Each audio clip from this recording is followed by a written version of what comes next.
So we have some news and notes, courtesy of some of the best insiders in the NHL, as to what happened and didn't happen when it comes to the Vancouver Canucks. 2026's NHL trade deadline has come and gone, and unfortunately, I'll say that the Vancouver Canucks maybe didn't trade away as many guys as we thought they should have. This has been the body of work we have seen out of Patrik Allvin this season, and we're not going to necessarily name every single guy and talk about every asset. We've done multiple videos about all the trades, so you can go out there onto the YouTube channel and see. Here is our Tyler Myers, Quinn Hughes trade fallout video, and then there's the actual Myers and Dallas Stars trade.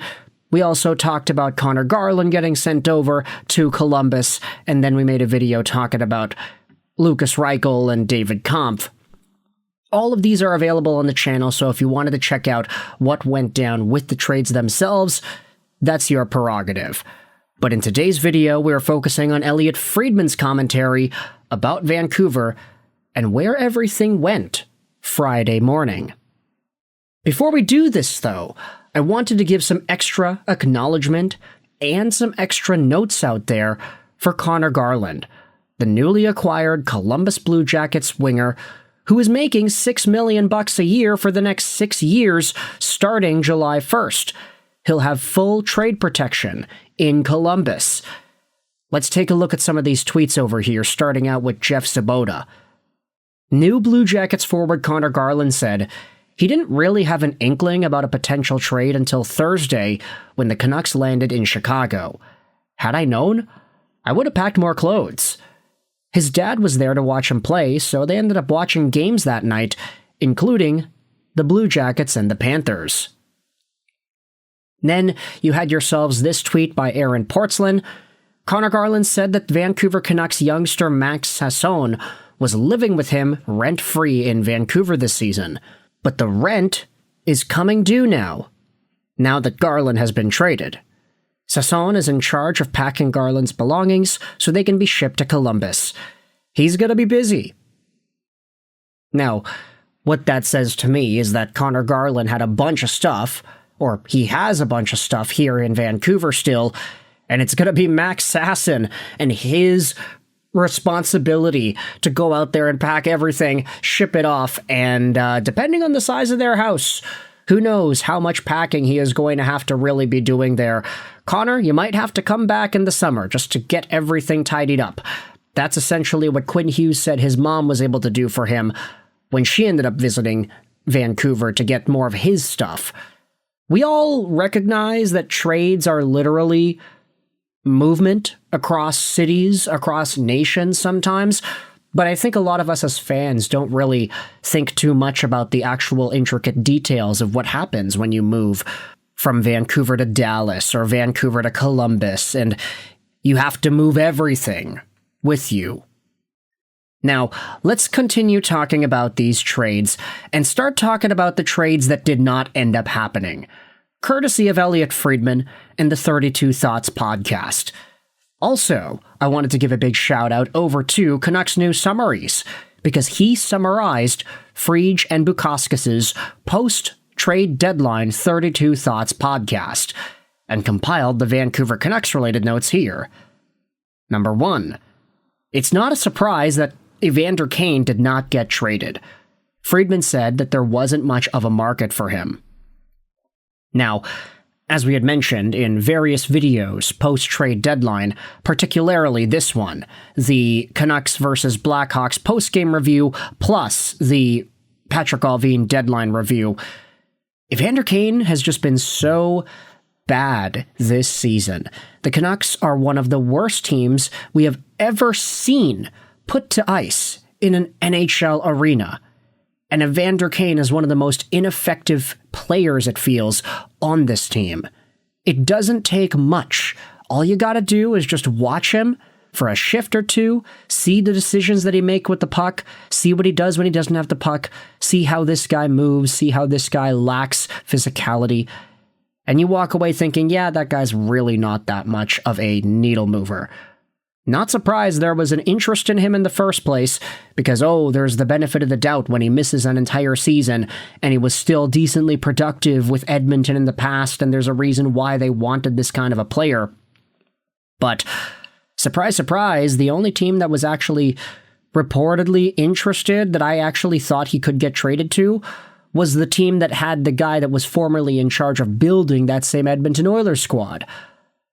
I'm honestly, not even too sure I believed fully that an Evander Kane trade to Colorado or Dallas or Tampa Bay was even going to happen. We heard they were interested, but I just didn't really buy it. Meanwhile, Friedman says here, the Canucks would tell the veterans with term that if they don't want to be here, they need to play incredible for the final 20 games, because there wasn't a good market for them. That's the only way to increase their market. Am I hearing that right? Vancouver management is going out there and telling some of these players, hey guys, you wanted out? You wanted to find yourself on a new team? You don't like the way we are going? Well, you gotta play better, because we gotta be able to trade you guys, and nobody wanted y'all. Now, I know Teddy Blueger is not really a great example of that. He's signed on till the end of this season. Rumor has it, though, now that apparently, because Teddy Blueger wasn't able to get traded, the Canucks might be interested in keeping him around and signing him again. It's not really the most preferred move, but it's one where it's like, yeah, well, what's better, retaining value or letting it go to free agency? I don't know. This value, though, that Teddy Blueger brings is probably valuable enough to at least give the Vancouver Canucks some more depth. And who knows if that's actually what Canucks fans want at this stage? Do you want to see a team that can save itself from being absolutely piss-poor terrible? Who really knows?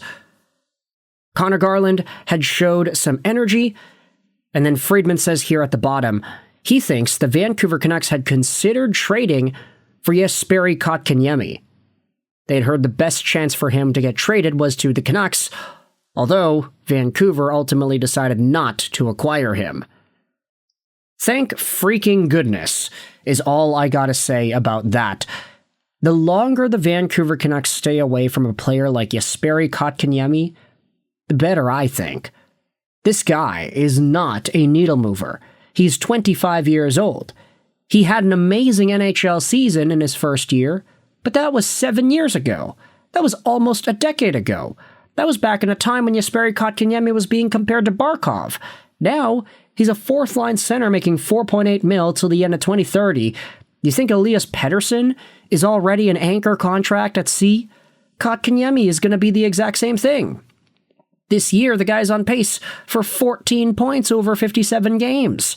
He is not the same guy that came into the National Hockey League with all this momentum, and is not going to be a guy at any point who is deserving to go higher than guys like Quinn Hughes and Brady Tkachuk in the 2018 draft. Kotkaniemi is linked to Vancouver because this is one of the only guys that just happens to fit Vancouver's desire on paper. Young center, still got years to grow, age is perfect. But he's the only guy that's actually available in that kind of a capacity, because everybody else who's generally in that age range and in that sort of mold of a player, their teams don't want to trade him. Like, you're not prying away Quinton Byfield from LA. It was hard enough to get Marco Rossi from Minnesota. Kotkaniemi is like one of the only dudes that's actually available, and he's been available forever, ever since he was acquired by Carolina, essentially as revenge for the Sebastian Aho sheet on Montreal's behalf. So with that said, I want you to let me know your thoughts in the comment section below. How do you feel about these Elliotte Friedman news and notes about the Vancouver Canucks and their trade deadline plans? Nothing on Kane. Conor Garland had to get Max Sasson to pack everything up for him, and Jesperi Kotkaniemi was still a person of interest, although the Vancouver Canucks ultimately said no. With that in mind, let me know your thoughts in the comment section below. Do you like these news pieces? Do you not? I hope you enjoyed this video. Sign on, and bye.